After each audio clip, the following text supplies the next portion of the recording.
Hey guys, retrostitchgaming here, back again with another top 10, and this time we're counting down the best Xbox 360 games. These lists keep getting harder and harder. As before, we're sticking to the one per franchise rule, and also don't forget this is just our opinion, so if your favourites didn't make it, it doesn't mean that they're not great games. They were more than likely considered on our shortlist. Don't forget to tell us your favourites in the comments below. So anyway, let's begin.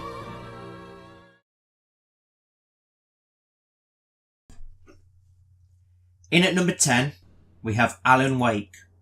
You play Alan Wake, the clue's in the title. A best-selling thriller novelist trying to work out the mystery behind your wife's disappearance. It's a very different and unique game, which I really enjoyed. I loved the way it played with your mind and confused you as the events from your latest book seemed to be becoming to life. There's constant plot twists and cliffhangers, making it seem like a movie or a hit TV show, which make it so hard to put your controller down. I thought it was a great game and was refreshing to play something completely different. Not many people I know have played this game, which is a shame.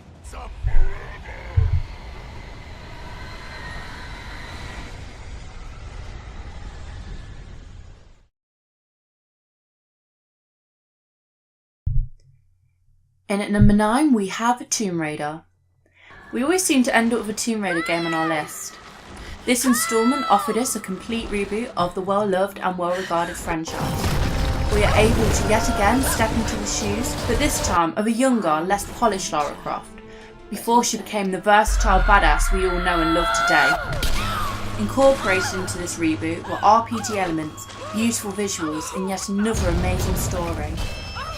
We were sceptical on this game's release, but they definitely did a good job, as this is an outstanding addition to the franchise.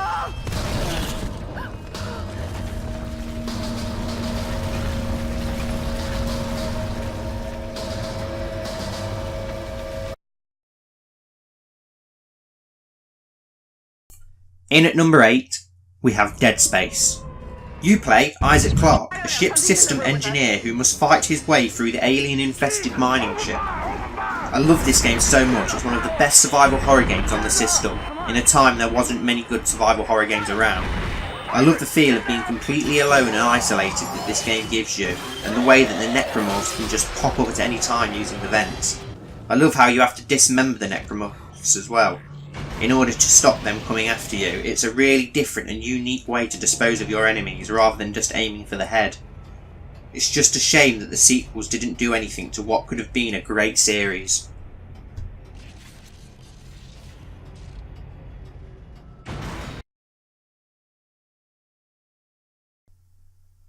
In at number 7 we have Left 4 Dead.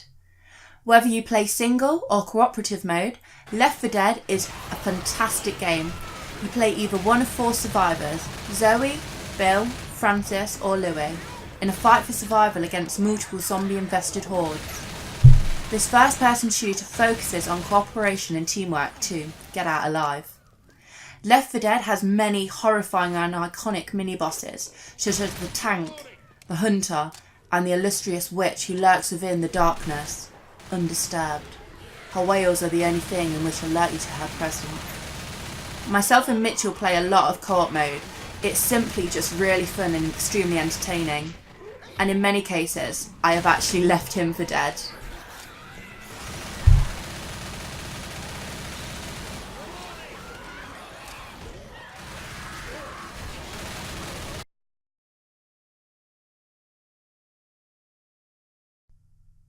In at number 6, we have Halo 3. And I don't do bits and pieces. Once again, you play the role of Master Chief as you carry on your adventure against the Covenant. I absolutely love this game, from the amazing campaign to the epic multiplayer. The amount of hours I put into this game with my friends on Xbox Live was ridiculous. The graphics were stunning and colourful, and the voice acting was great.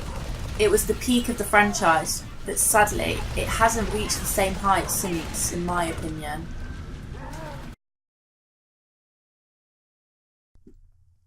In at number 5, we have Red Dead Redemption.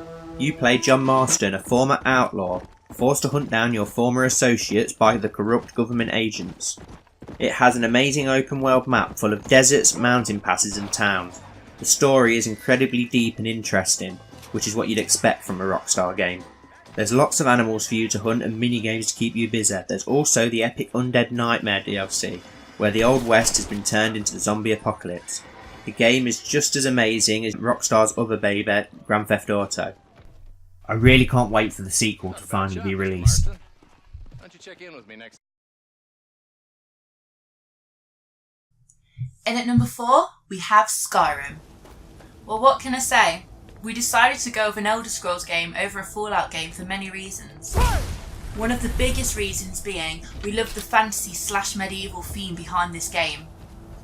Playable from either a first or third person perspective, this beautiful graphic installment is just, in my opinion, a creative masterpiece. As you explore the vast open world of Skyrim, from the snowy peaks of the mountains to the deep depths of the forest, to the vast open plains, and not forgetting the monster-infested dungeons. You play the Dragonborn, who must save Skyrim from the return of the ancient dragons. You have a fully customisable character, ranging from human to orc to elves and much more.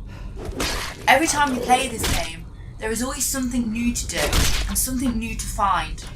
This is definitely a game you can completely lose yourself in and spend many endless hours playing. I definitely know I have.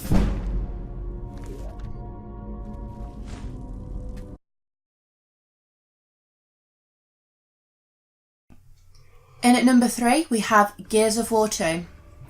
Gears 2 was possibly one of my favourite games as a teen. There was no way this third-person shooter wasn't going to make our list.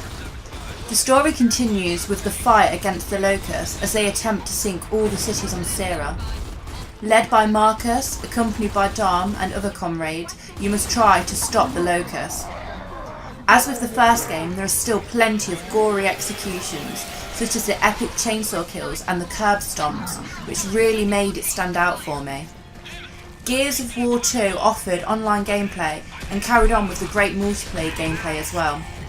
I always enjoyed playing Horde, which is in close comparison to Call of Duty Zombies, as you must fend off waves of attacking locusts.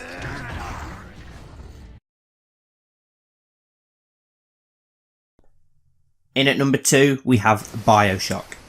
This game was incredible. It's set in 1960. You play as Jack. After your plane crashes in the ocean, you find a terminus that leads to the underwater city of Rapture, an isolated utopia built by Andrew Ryan. However, when you arrive, the city has completely imploded and fell to ruin after the discovery of Adam, a genetic material which can grant you superhuman strength. Rapture is now crawling with hordes of Adam-obsessed enemies and the unforgettable Big Daddies. And for those who've played the game, who can forget the unbelievable reveal towards the end? Now would you kindly see what our number 1 is?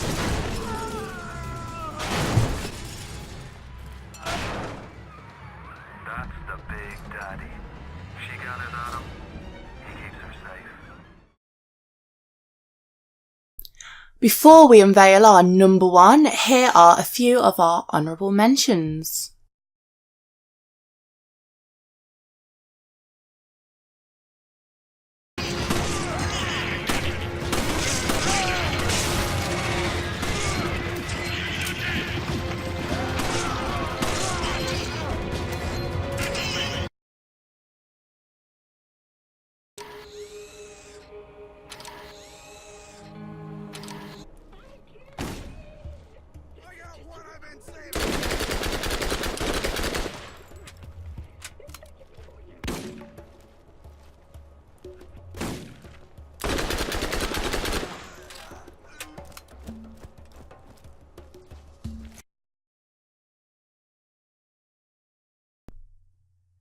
And our number 1 Xbox 360 game is Portal 2. This game is incredible, just so perfect and unique. From the amazing characters such as GLaDOS, the facility operator, with a hilarious sarcastic personality, which keeps you crying with laughter the whole way through the game, to Wheatlet, a small robot voiced by the amazing Stephen Merchant, the tall bloke from the Ricky Gervais show and extras for those who don't know. He brings so much wit, enthusiasm and humour to the character as he helps you through the early stages of the game. You once again played Shell from the first game, after being dragged back to the Aperture Science Labs. There is just so much attention to detail in this game, with the amazing physics-based gameplay and puzzles. You also get an incredible co-op experience, which proves Valve know how to make a good co-op experience, where you have to work together, just like in Left 4 Dead. They really are amazing at making video games, just like the masterpiece Half-Life 2. It's just a shame they don't make as many. This game is so close to perfect, and a game everyone can enjoy, which will still be fun to play in years to come, and I'm sure it will stand the test of time. Not on the test. Most people emerge from suspension terribly undernourished. I want to congratulate you on beating the odds and somehow managing to pack on a few pounds. So there you have it, the top 10 Xbox 360 games. We hope you enjoyed. Please don't forget to like this video and subscribe to our channel for more top 10s, let's plays and so much more, with new videos every Tuesday, Thursday and Saturday. Thanks for watching and we'll see you next time.